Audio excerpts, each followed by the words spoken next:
Hello दोस्तों, मैं Himanshu Singh epsilon mathematical academy में आपका स्वागत करता हूं। हम लोग पढ़ रहे थे पार्शियल डिफरेंशियल इक्वेशन। 5 लेक्चर हो चुके हैं। देखिए, आज का हमारा टॉपिक रहेगा काउची मेथड फॉर कैरेक्टरिस्टिक। तो काउची मेथड ऑफ कैरेक्टरिस्टिक क्या होता है, पहले हम वो समझ लेते हैं। Cauchy method of characteristic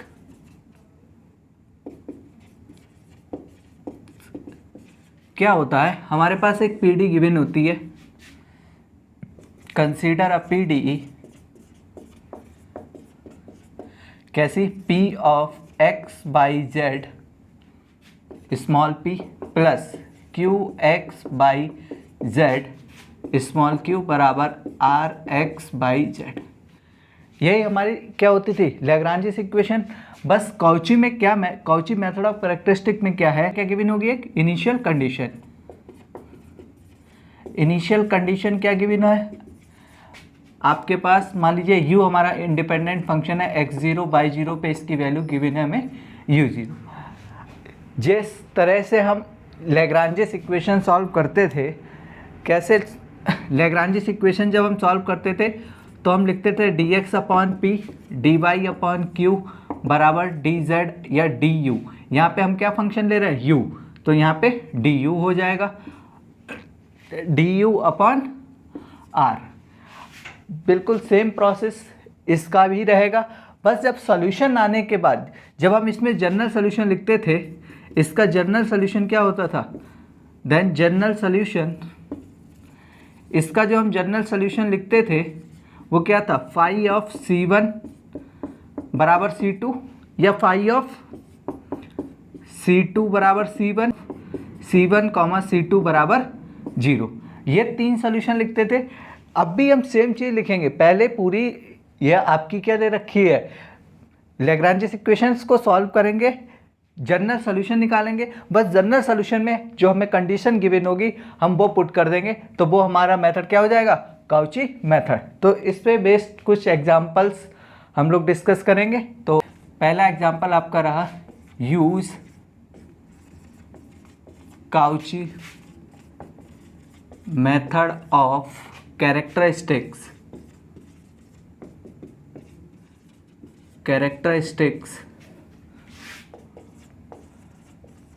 to solve the PDE ux u by बराबर 0 और एक कंडीशन हमें दे रखी है u ऑफ x कॉमा 0 बराबर x। हमें किसका मेथड यूज करना है? Cauchy method of characteristic. Cauchy method of characteristic कैसे पहचानेंगे? आपकी लैग्रांजिस इक्वेशन में एक कंडीशन और गिवन होगी, वो कंडीशन जिसका यूज करके हम क्या निकालेंगे? पीडी का सॉल्यूशन निकालेंगे। इस कंडीशन के साथ जब हम किसी भी पीडी का सॉल्यूशन निकालते हैं वो मेथड हमारा कहलाता है Cauchy method of characteristics. Cauchy method of characteristics. ठीक है भाई, इसको सॉल्व करने के लिए हम क्या करेंगे? द सब्सिडरी इक्वेशन इज क्या होगी? dx upon 1 dy upon 1। पहले हम z लिखते थे, अभी यहाँ पे u दे रखा है तो du अपॉन बराबर में r है तो 0। फिर से भाई from first and second, first और सेकेंड को लोगे तो dx बराबर dy, इंटीग्रेट करोगे तो इंटीग्रेटिंग के बाद क्या हो जाएगा? ये x बचेगा, यहाँ y बचेगा, एक कांस्टेंट आ गया c1, तो x माइनस y बराबर c1। अब आप क्या करिए? फ्रॉम सेकेंड एंड थर्ड, तो जैसे ही सेकेंड एंड थर्ड को लोगे तो क्या मिल जाएगा? du बराबर 0। इन दोनों को लोगे, क्रॉस मल्टीप्लाई करोगे तो du बराबर 0, u बराबर c2। तो हमें c1 मिल गया और c2 मिल गया, तो जनरल सोल्यूशन क्या हो जाएगा? Then general solution is phi of c1 बराबर c2। ये भी हम लिख सकते हैं। अब हमें क्या गिवन है? गिवन है हमें कंडीशन, गिवन कंडीशन। देखिए क्या गिवन कंडीशन है? गिवन कंडीशन है ये, तो यानी कि x को हम t मान लें, y को 0, तो z की वैल्यू x को हमने क्या मान लिया t, y को 0, तो u भी आपका कहाँ जा रहा है x पे, मतलब u भी जा रहा है t पे। तो ये पॉइंट आ गया। तो हमें कंडीशन क्या गिवन हो गई, यहाँ से हमने कंडीशन क्या लिखी, x को हमने t मान लिया तो t, 0, t, क्योंकि ये आपकी क्या होती है x0, y0 और u0। इनिशियल कंडीशन दे रखी है, तो इनिशियल कंडीशन आपको दे रखी है t, 0, t, वो आप यहाँ पे पुट करिए, वो कंडीशन आप यहाँ पे पुट करिए तो आपको क्या मिलेगा, यहाँ से आपको मिल जाएगा फाई ऑफ t, x की जगह पे t, y की जगह पे 0 बराबर t, तो फाई ऑफ t बराबर t। कंडीशन लगाने के बाद हमें मिला कि हम कोई भी फंक्शन लें वो फाई फंक्शन ऑपरेट होने के बाद वो ई फंक्शन मिल जाए। तो यहाँ से हम क्या कह सकते हैं, देन हमें तो t के फॉर्म में तो नहीं देना था, हमें तो सॉल्यूशन ये पता है, तो ये पता है तो ये चीज़ इस पर कैसे अप्लाई करेंगे, फाई फंक्शन t पे ऑपरेट होने के बाद भी क्या दे रहा है t, तो यहाँ पे फाई फंक्शन ऑपरेट होने के बाद x माइनस वाई की जगह पे क्या दे जाएगा, x माइनस वाई ही देगा, क्योंकि t ऑफ t दे रहा तो phi of x minus y क्या देगा, x माइनस वाई, और बराबर में u। तो ये आपका आंसर हो जाएगा किसका, काउची मेथड का। ठीक है, केवल क्या था, यहाँ तक आपने जो आप लैग्रांजेस इक्वेशन पढ़ रहे थे वही था, बस ये कंडीशन लगाई। कंडीशन लगाने के बाद हमने देखा कि जो हमारा t फंक्शन है उस पर फाई ऑपरेट करने के बाद भी वो t ही रह रहा है। तो हमारा जो सॉल्यूशन था ये वाला x माइनस वाई, तो फाई इस पर भी ऑपरेट हो रहा, तो फाई ऑपरेट होने के बाद वो फंक्शन ही तो बच रहा, तो वो फंक्शन बच गया, बराबर में तो u है ही, तो वही आंसर हो गया आपका। ठीक है, एक और क्वेश्चन देखते हैं इस पर ही। एग्जाम्पल दूसरा क्या है, use Cauchy method of characteristics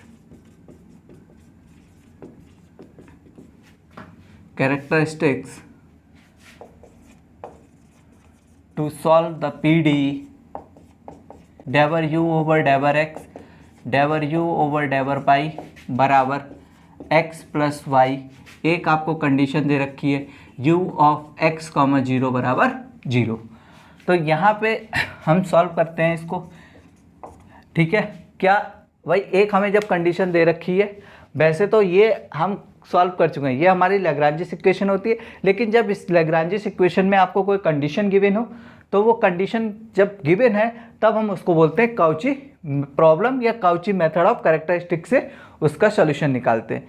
तो देखिए सब्सिडियरी इक्वेशन क्या हो जाएगी, dx अपॉन 1 dy अपॉन 1 और du upon x plus y from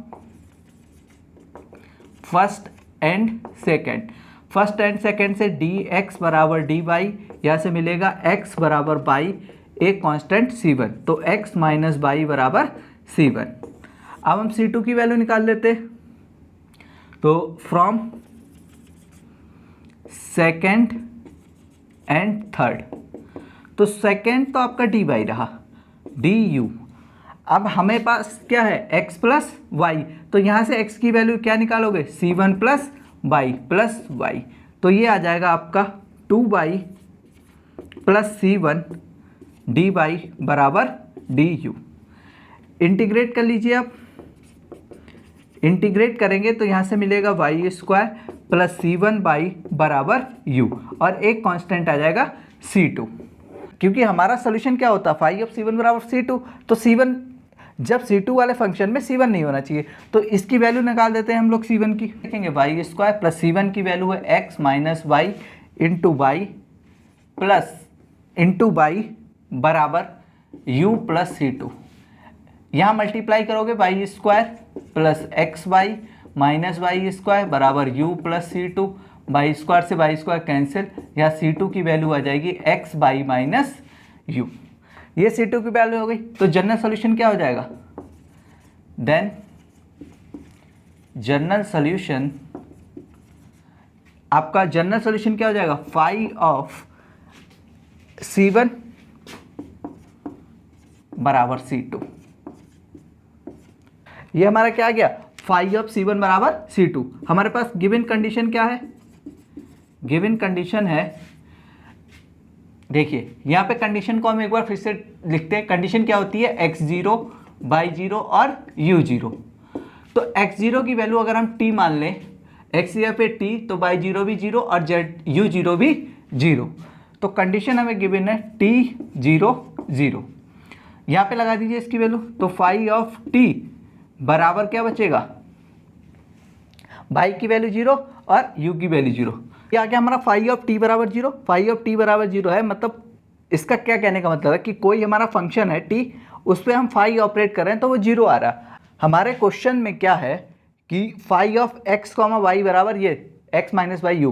तो हम इस वाले फंक्शन पे फाई ऑपरेट कर रहे हैं, तो ये वाला फंक्शन कहाँ जाएगा, नाउ ये वाला फंक्शन तो चला गया आपका 0 पे। बराबर में क्या बचा, x बाई माइनस यू। यहाँ से u की वैल्यू आ गई x बाई। यही आपका आंसर हो गया। बस इस कंडीशन, ये जो गिवन कंडीशन है, इसका यूज आपको सॉल्यूशन में कैसे करना है वो देखिए। यहाँ तक तो हम जैसे आप लैग्रांजेस प्रॉब्लम सॉल्व करते थे वैसे ही रहेगा।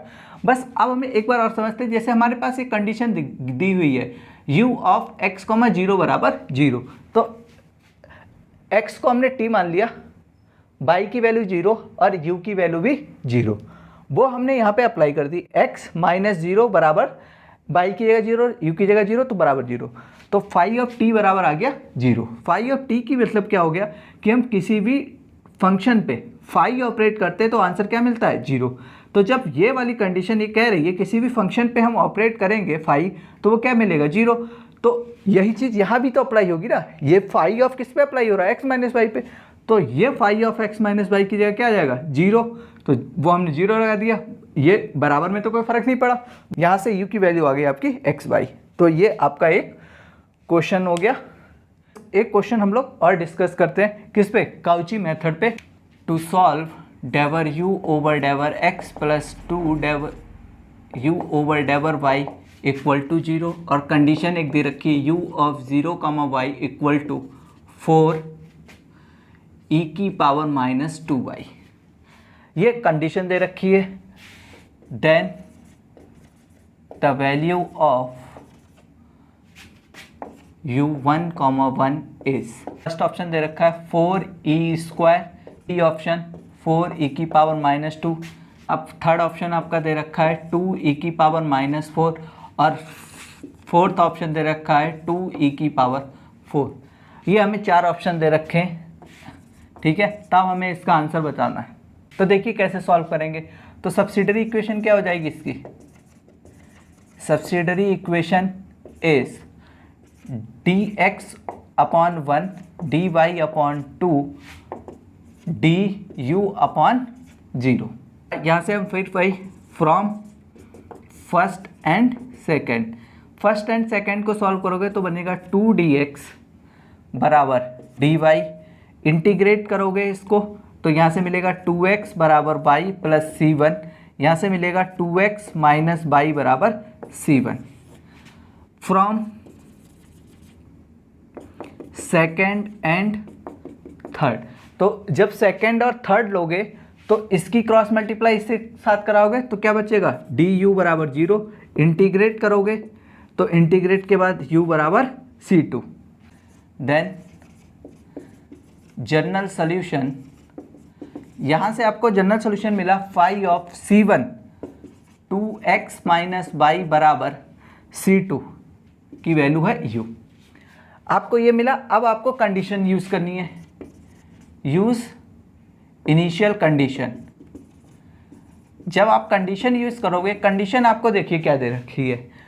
सबसे पहले क्या दे रखा है, x की जगह पे हम t मानते थे तो वो दे रखा है 0 0 कॉमा t कॉमा 4 e की पावर माइनस 2t। ये आपको एक कंडीशन दे रखी है। हमने कंडीशन को x बाई के रूप में ना लिख के किस में लिखते हैं, t की फॉर्म में लिखते हैं। तो इस वाली कंडीशन को यहाँ यूज़ करिए तो बचेगा 5, ये तो हो गया 0, बचा माइनस का t बराबर 4e।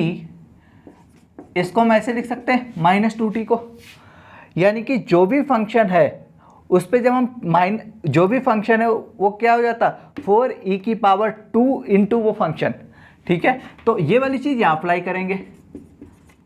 देखिए कैसे अप्लाई करेंगे। पहली बात तो जो भी फंक्शन है क्या आ जाता है 4e⁻², उसके बाद वो फंक्शन मल्टीप्लाई कर देता है। फंक्शन क्या है 2x - y बराबर u। तो u बराबर कितना मिल गया आपको, u बराबर मिला 4e⁻², 2x - y। हमें वैल्यू किसकी चाहिए, ये u क्या होता है एक्स वाई का फंक्शन, u जो है वो एक्स वाई का फंक्शन है। तो देन u ऑफ 1, 1 क्या मिलेगा, आप x की जगह पे 1 रखिए, y की जगह पे 1 रखिए, तो 4e2 ये आ जाएगा 2 × 1 - 1, तो 2 - 1 1, तो ये आ जाएगा 4e²। तो 4e² कौन सा ऑप्शन है, ए ऑप्शन। तो ये इसका आंसर हो गया। ठीक है, तो ये बहुत ही इंपॉर्टेंट टॉपिक है आपका कॉची प्रॉब्लम। ठीक है, आज के लिए इतना ही रखते हैं। Thank you.